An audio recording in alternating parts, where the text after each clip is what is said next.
Welcome to USA Global TV and Radio, where our mission is to provide education, entertainment, hope, and inspiration. USA Global TV and Radio connects you with experts and audiences all around the world every single day to help you succeed in business and to live a richer life. Visit us at usaglobaltv.com to learn about career and life-changing training and mentoring programs like the Listening Mentor. Subscribe to our newsletter to stay informed about our special programs and offers.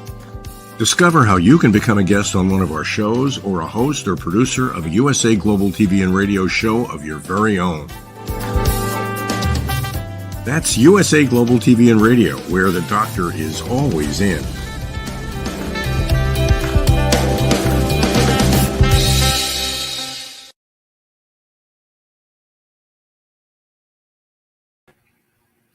Hi, Red O'Loughlin here, Talking Head Show on USA Global TV and Radio.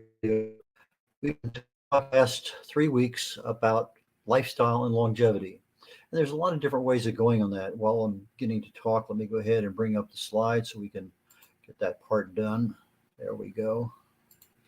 And as in part of my introduction, a disclaimer, I'm not a medical doctor. I'm not a nutritionist. Not certified in that area. I never worked in the pharmaceutical field. Sophomore in high school, I fell in love with chemistry, got a degree in it, was never able to pursue my interest because I got an invitation to Vietnam several years ago. Things happened and I was able to get back into my love of chemistry, and I researched daily. I just published a book a week and 2 days ago, and the book is called Understanding the Causes of Alzheimer's Disease. And in the process of my continual education for myself, I found 2 or 3 more causes of Alzheimer's, not even in my book. And so it's just part of just this continual learning that I love to do. I research the human body at the cellular level, chemically speaking. I look for cause and effect relationships. Treat a cause, fix a problem. Treat a symptom, and you'll always be treating symptoms. So that's what I want to do. I was involved working for an oil field services company in a thing called Taproot. And it was one of those things where I was assigned to explore why something failed. And it was essentially the 7 whys. Why did that happen? Well, maybe this happened. Well, why did that happen? Okay. Well, why did that happen? And you just keep going down. Well, was somebody trained? Okay. Well, show me the training program. Show me the documentation. Show me this. Show me that. And it's just, you kept diving down and down and down till you get a root cause. Now, if you fix that root cause, you can actually expect not to have that same problem occur again. Well, sometimes things do happen again. Maybe it's a slight variant on that particular one, regardless. But in regard to our health, I see the same thing happen, all the time. That if we knew what to do, we might not have a problem. But most of us have no idea, no awareness, no education in nutrition, in what good lifestyle practices are, all those kinds of things. But regardless, let's get into today's show, because as we're going through these things, I'm approaching lifestyle from a slightly different perspective than most people would. Lifestyle, this is the way we live. I mean, the things we do every day, the choices we make, the things that we do. Longevity, that's how long we expect to live. But aging is the time-related deterioration of our function, our functional, biological, social, psychological self. So those are the things that happen to us all the time. So today I want to know more about our bodies. How do they work? Now, in the past year, we talked about 2 things, or actually 3 things, but human growth hormone, we talked about how it decreases over time, the length of our telomeres at the end of our DNA as a cell divides into 2. You erode a little bit of that telomere length off. When the whole telomere is gone, the cell's dead. We talked last week about autophagy. That's the cleanup and recycling inside the cells from all the stuff that's going on as part of just normal lifestyle. And today, I want to talk about mTOR. It's one of those things that I think if we're looking at if we have a lifestyle, what do we want to make sure is happening in that lifestyle? But more important, why do we need to know that? And that's the perspective that I want.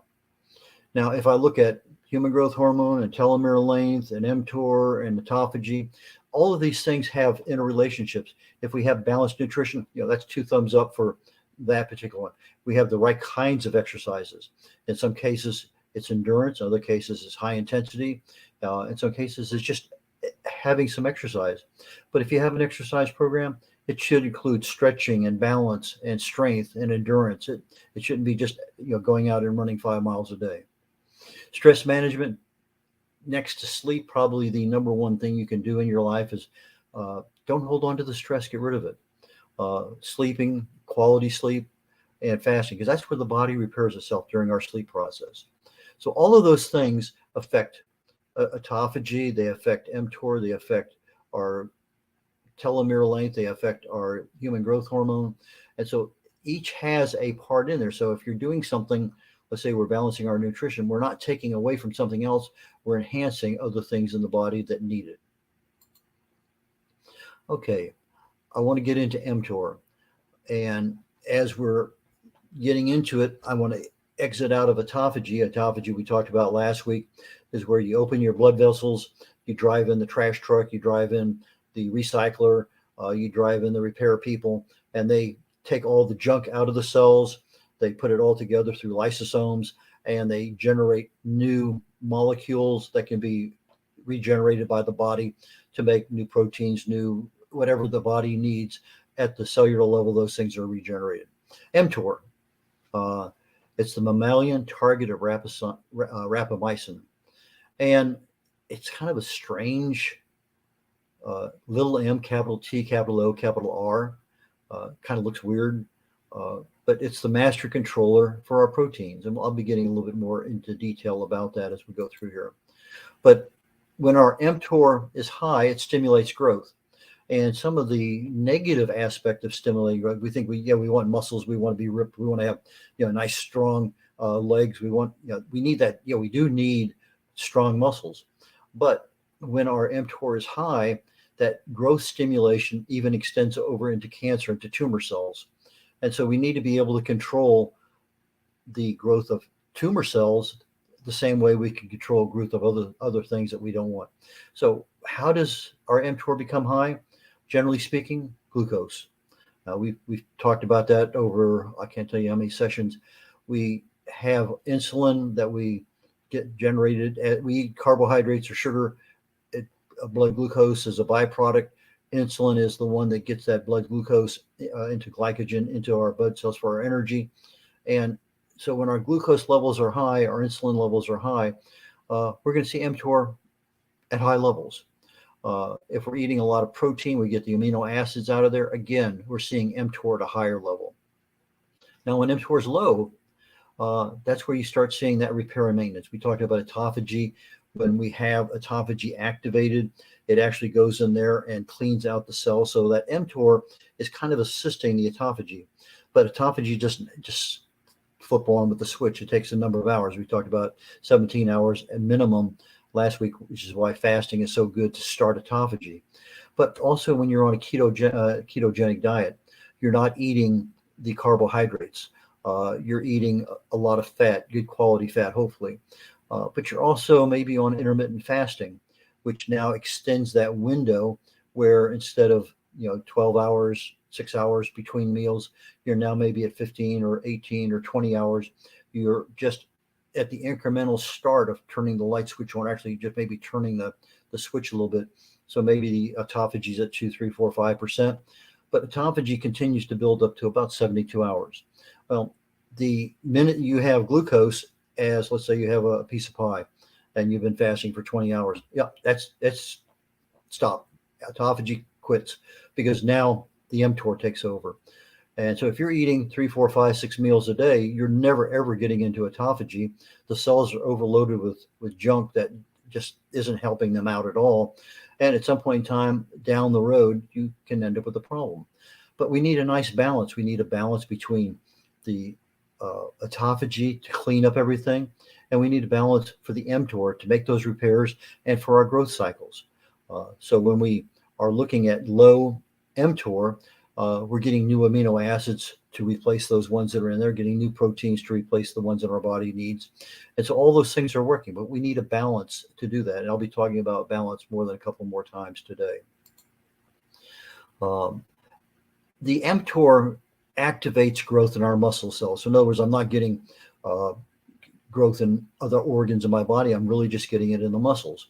And so when mTOR makes a decision where to go, it has a requirement to fill because the body tells it, and it goes out and, okay, we're going to grow this muscle. Well, anytime you grow something, you're going to have a little bit of waste product that goes with that growth. And so looking in the big picture, mTOR will actually decrease your longevity. So if you're expecting to live to 84 years of age, because that's what the tables tell us, and you're constantly eating, autophagy never happens, you probably won't live to that age. Now if your parents live to 84, chances are pretty good that your genes are there. They're going to help you get through some of these things, and you're going to make that 84, 88, whatever it may happen to be. But autophagy, because it's cleaning up the cells, it's allowing the cells to get back to a normal level of function. It's no longer disruptive inside the cell. It activates certain things. In this particular case on the slide, I said SIRT2. It's sirtuin number 3. And I'll talk about sirtuins here in a moment. But some sirtuins will slow down the aging process, and it does it by a number of factors. So you slow down the aging, you're not looking as old, you're not feeling as old, and it actually extends your life a little bit. There's a number of things that we can do, and we'll be talking about that in our lifestyle and longevity. But with regard to autophagy, something we should be doing minimally every week, 3 times a week if possible, which really happens in a number of ways. So go back and take a look at last week's presentation. It's on YouTube in the archives of the USA Global TV and Radio Network, talking about exactly how we stimulate it and how we make it happen. But when I look at growing and longevity, I need to have a little bit of balance. I can't have all longevity, all autophagy. That's going to lead to a serious problem down the road if I'm not eating for 2 weeks, starve to death. I have a lot of problems with my muscles now being used to provide energy. So I don't need a total lifestyle of autophagy. I don't need a total lifestyle of mTOR, but I do need some level of growth. I do need some level of longevity. And so I need a balance between those two. Now, exercise, let's say I go out and I run a mile. It's going to trigger the need for mTOR in my skeletal muscles because I'm exercising those muscles. Those muscles want to grow. And because I'm doing something more than for a couple minutes, it's triggering mTOR to, hey, come on over here. Let's get busy. Let's help me get good things done. In the same way that mTOR is inhibited when you're fasting because it initiates autophagy, it's not a nice even playing field because it has a tendency to go up and go down. So those are things that we need to be aware of. Okay. We know that as I eat something, primarily something with a glucose, carbohydrate, sugar, it's going to activate insulin. Insulin is the activator for the mTOR. So as we're eating, the mTOR is always present. Other things also increase our mTOR. So insulin, in other words, our glucose increases it. Well, if you have what they call branch chain amino acids, BCAA, it's basically 3 different essential fatty acids, essential amino acids, isoleucine, leucine, I can't remember the other one off the top of my head. But these branch chain amino acids, they increase mTOR. They stimulate the muscle growth, but they also provide a protection against the protein breakdown in our muscles. So they stimulate it, but they're also protective. And these branch chain amino acids are found in meat, dairy, and legumes. So if you're sitting there at night and you're eating a bunch of peanuts, legumes, probably you're going to find your mTOR stimulated because it's one of those things that legumes do. But also the branch chain amino acids improve our immune system. Again, everything in moderation. So if you're looking at the amount of meat, the amount of dairy, the amount of legumes, again, moderation. If you have too much of anything in those areas, you're going to overstimulate things, and then that's not a good situation. Sirtuins. I mentioned SIRT3 a minute ago with regard to slowing down the aging process. Well, sirtuins are basically signaling proteins. They tell the metabolism to do this or do that or stop or accelerate. And so these sirtuins, particularly when it comes to aging, they're saying, "Oh, slow down, slow down, slow down," and they actually take our aging processes and slow them significantly. So the sirtuins, there's I believe 7 of them, and they're listed as SIRT, SIRT 1 to 7. So if you see SIRT 3, SIRT 4, SIRT 5, those are sirtuins, and they have different things that they do. Now, resveratrol, curcumin, and several other ones, quercetin, fisetin, all of these things will increase sirtuins. We see a lot of these things in our fruits and vegetables, our leafy green vegetables, our choice of blueberries, the berries primarily that have a lot of polyphenols in them. So those kinds of things there, things that have our sulfur in our cruciferous vegetables, those are the things that activate these sirtuins. And the sirtuins, again, are things that will help activate those things we need to slow down our aging process and to provide us with a good stable environment for those processes in our body. SIRT 1 and 3 are activated by fasting. Other ones are activated by certain other nutrients or foods. Now, I use the term mTOR, little m, capital T, capital O, capital R, generically. There's actually a couple of them, mTOR 1 and mTOR 2. And they regulate cell growth, mTOR 1 does, and cell metabolism. In other words, how fast does it grow? How strong is the metabolism on that? mTOR 2 controls the cell proliferation, how fast these cells are created, and the survival of them. But when you just look at mTOR by itself, it's not like just a little bubble somewhere and that's it. You take a look at an activity chart of mTOR, and you have literally hundreds of things that are going on at the mTOR level, and then you start going down the yellow brick road, and you're going to find, well, it activates this, it inhibits that, it starts this, and it's a master controller of a lot of things in our bodies. So when you start looking at mTOR, it's just not the fact that we have it and it's turned on. It affects so many other parts of the body. So we want to either support or inhibit certain things happening. We want to inhibit those bad things, the bad genes. We want to support or turn on the good ones. So as we start becoming more aware of what mTOR is, how it controls our bodies, how it helps our lifestyle to live longer, because we judiciously decide to accelerate that growth in a certain area. Those are things we have choices on. Now, what does mTOR actually do? Well, there's the powerhouse of the body is called ATP, adenosine triphosphate. It has 3 phosphate molecules. And in that cellular powerhouse, that's where our energy comes from.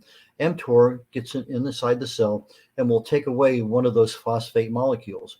Well, as part of autophagy, you're creating new molecules or portions of molecules, and the mTOR will look at the feedback coming back from the body and says, oh, I need one of these kind of proteins, or I need this kind of molecule over here. And so it attaches that phosphate to a particular portion of a protein molecule. And when it does that, that molecule now becomes something the body needs, and it's going to be placed where it's actually going to be used the most. So the mTOR, because of the body feedback mechanisms, determine the when and the where. It creates a specific molecule for certain parts of the body that goes there and says, okay, here, this needs to be replaced. Boom, there it is. And so we want sometimes to activate our mTOR so that we can enhance our ability to grow and whatever. Let's say that you're lifting a bunch of weights. Well, you want to activate mTOR because the exercising in itself is going to help build those muscles up. And so you're building your muscle, but part of that growth process of the muscles, you're generating waste at the cellular level, and that's where the autophagy needs to come in to handle that waste and to recycle the usable parts of that waste so that we can use them again. Balance. There's a term we think about metabolism. There's another term in there that we talk about catabolism, which is if you take a lot of old people that are very frail, they've eaten away at their muscles. Catabolism is when you're eating out of your own body, and it's a major risk factor for aging and for death in old people. So we don't need to be an mTOR a long period of time. We need to be able to get what we need balanced food from our diet, from our food choices. And so too much of one thing is going to lead to something we don't want. Catabolism is when mTOR runs amok and we can't do anything about it. We just everything we're doing, the body's eating itself. Okay. Now we think about these things as independent. One is turned on, the other one's turned off. Well, not exactly. So if I have mTOR and autophagy and these two systems are going on, do they affect the whole body? Well, yeah, kind of, maybe. But the cells that are most active in the body are those in your liver. That's the ones that get replaced first, because those are the real busy bodies. And so when you have something wearing out, something that needs a lot of attention real quick, that's going to be your liver. And so you're sitting there 17, 18, 20 hours into a fast. Your liver cells are going to be the first ones that are going to enjoy the process of autophagy. So you can have autophagy going on inside your liver where everything's being cleaned up. And at the same time, you could have mTOR working in your brain. Or you could have mTOR because you're lifting weights, you're pulling a lot of blood into the muscles that you're working. So you're isolating the blood from the brain. So now you can have mTOR in your biceps because you're lifting weights, and you can have autophagy occurring in the brain, assuming, of course, you're not overloaded with branched chain amino acids, you're not overloaded with glucose, insulin, etc. So there's some balance in there, and knowing how these things work, I think, is a major plus in our ability to live a nice, long, healthy life. So I don't want constant mTOR. I don't want constant autophagy. I need the balance. I need a surge in mTOR at certain times. I need a surge in autophagy at certain times. And so if I can keep these balanced and the surges are under control, then that's really truly what I want and need in my life. Now, I talked about last week what happens with autophagy if I let that run amok. Well, the same thing we're going to talk about here. mTOR, there are certain diseases. If we talked about catabolism a minute ago. Well, if I'm overgrowing something because I'm not allowing the body to relax and to take care of itself, obviously cancer cells are going to be one of those things that are going to grow, because that's what mTOR does. It grows things. Arthritis, again, an issue that can insulin resistance, another one. Your age-related diseases, your Alzheimer's, your dementia, those kinds of things can be brought on by mTOR. Now, here's something that I learned today, even after I created the slides. I'm going in there, I'm doing some research on mTOR and autophagy both, and on Alzheimer's. Well, it turns out that when mTOR is at certain levels, the mTOR actually goes into the brain and assists with the removal of the beta amyloid plaques that are in the brain. So if we're looking at, okay, I have a buildup of beta amyloid in my brain, how do I get rid of it? Well, one of the processes the body uses is mTOR. So you're having that autophagy cleaning up things inside the neurons, and you get these a benefit of the mTOR cleaning these plaques out of the brain. But if you have too much mTOR, it goes the opposite direction. So it's a fine balancing act there.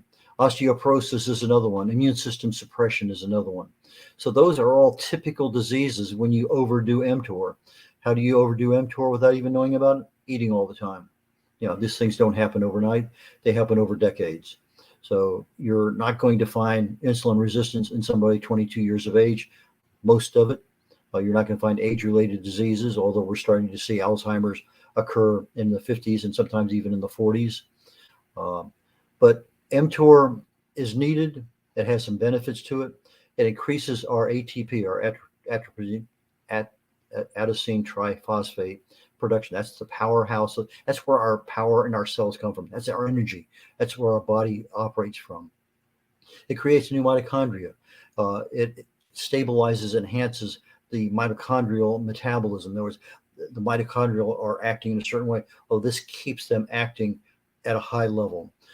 In our brains, we have something called synaptic plasticity. In other words, just like our livers can replace a lot of itself easily because it has a lot of the ability to repair itself, our brain has an immense amount of plasticity, which means it can fix itself from a lot of damage. And also the mTOR benefits in our memory consolidation. So again, too little, too much, we got to keep it balanced. a lot of our systems interact with each other. Our insulin, we know about. You control insulin. Ghrelin, leptin are two systems there that are hormones that tell you, I'm hungry, I need to eat. Leptin, oh, you get too much, I'm happy, I'm sated, I don't need any more.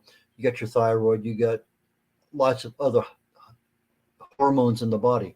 All these things interrelate. If you have too much insulin, it's going to affect something else. You have too much or too little thyroid, it's going to affect something else. Well, in the background, when these other things are going back and forth, autophagy and mTOR are being turned on, turned off, turned on, turned off. And as we look at the cellular level, those other things that are happening, the stress from just normal, environmental stress, toxin stress, all those things that happen, they're affecting the cells. Mutations begin to occur. Radiation has an ability to enhance that mutation level at the cells. Inflammation, diet, and even our thinking, our expectations also become a factor in how disease begins and what happens. So as we start looking at, I want longevity, but I want to be in good health when I get there. I don't want somebody changing my diaper for the last 5 or 10 years of my life. I want to be able to do what I want to do as I get older. And so if I start making changes in my lifestyle, tweak it here, incrementally change this, stop doing that as often, I can make these things that as I get into my 50s and 60s and 70s and 80s, that I will be in a far better place than somebody who is never even aware of it, was never educated in it, and took no action. So from these particular programs on Talking Heads, again, we want to start with awareness, which is what this program is doing. Education is things that you can go look up yourself.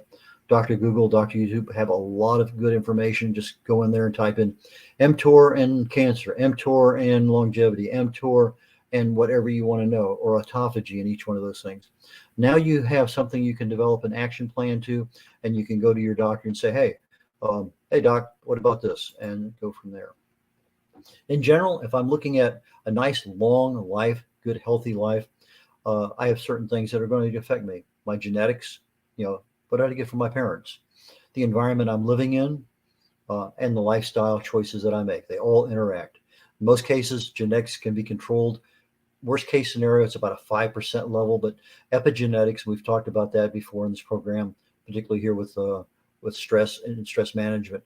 Epigenetics are those things that turn genes on or turn them off. So if I have a bad gene, I want turned off. I want the good genes turned on. Epigenetics are the lifestyle choices that we make. Not smoking, not overdoing alcohol, not being significantly overweight, managing my stress, getting good quality sleep. Those are all lifestyle decisions and choices that we make. But everything that's in there, maybe in some cases we can't control the environment, but maybe we can control the stress from our environment. So next week, I did just a quick look, and I said, what are the key measurements of longevity? And I went to several different places, and one of them kind of caught me off guard a little bit. And I said, grip strength. Well, I remember doing that way back when in the military. We were doing some kind of testing, and they gave us, grip this thing, and you grip it as hard as you can, and it measures that level of grip. You put it in your other hand. Well, it measures the difference between your left and right, the strength that you have on both sides of your body. I said, well, that was kind of an interesting test. Walking speed is another one. Who is it? Clint Eastwood. I think he was the one that came up with, don't let the old man in. I think somebody even did a song about it. So if you're walking and you're walking like an old guy, chances are you're an old guy because you've let the old man in. So walking speed is a big one. I walk extremely fast for my height. I had a lot of people complain, my wife does all the time, about I'm always walking too fast.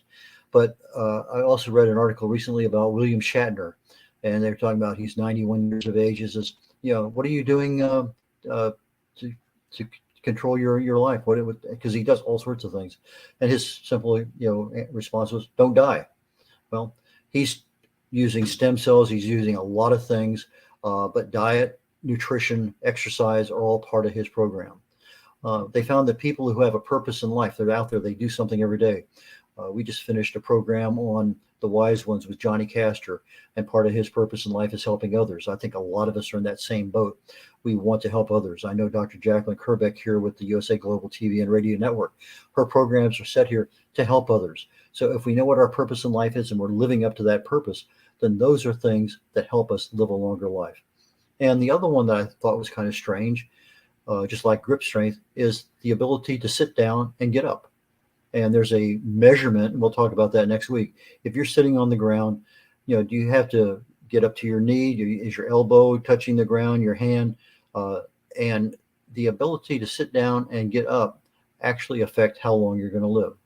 So we'll talk more about those next week and get more into our lifestyle options. So with that, let me conclude that I can be reached at red@redolaughlin.com. Redolaughlin.com is very simple. Red, R-E-D, like the color, O'Laughlin, OLAUGHLIN.com. My phone number, my email is on that banner on my website.